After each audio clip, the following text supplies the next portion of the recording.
I'm Virginia Wolfe Manuel, Ginny to most of my friends from the class of 1960, and this would have been our 60th reunion. And we all look marvelous, if I do say so myself. Our 1960 annals, beautifully edited by Christina Tischler, noted that the largest class in Hunter history broke into a new decade.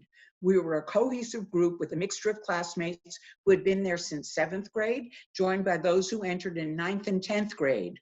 What united us were the cherished traditions of Hunter, which by today's standards seem quaint and probably stodgy. Moving Up Day, unveiling our senior song, hats, and mascot, Senior Day, and the Seniors Sing, all curated by our very creative classmates. We were united in our love and admiration of our class advisor, Mr. Kisner, always ready with a quip, a funny story, or fatherly wisdom, and also an excellent classics teacher. He continued to join our class members at all our reunions right through our 50th in 2010. And we all shared our sadness when we received news of his passing. We had so many other compelling teachers who prepared us so well for college. Miss Kaiser, Miss Burstein, Mr. Rayfield, Dr. DeGraff, Mrs. Lawton, and countless more. I always said I got my college education in high school and my high school education in college. Which brings us to a still controversial topic, single-sex education.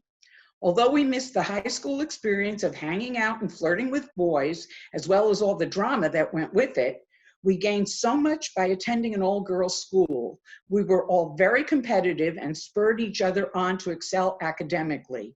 We didn't dumb ourselves down so as not to compete with boys. Believe it or not, that was a thing in the 1950s and 60s. Even though we left Hunter confident and well-educated, we graduated about 5 years too early to become part of the nascent women's movement. Most of us got there anyway, but not before suffering a lot of sexism as we entered college and the world of work. Although our class did produce doctors, lawyers, scientists, community leaders, and performing artists, you might remember Olivia Cole, who was in Roots, and singer Maria Muldaur. They were in our class. But in the mid-60s, most of us were directed toward a safe career in teaching, social work, or even working as a secretary. Administrative professional was unheard of back then. The good news is, over the ensuing 4 decades, our classmates blossomed as we self-actualized into newer, better versions of ourselves. But it was the wonderful foundation laid during our years at Hunter that made this rebirth possible and that still informs our lives 60 years later.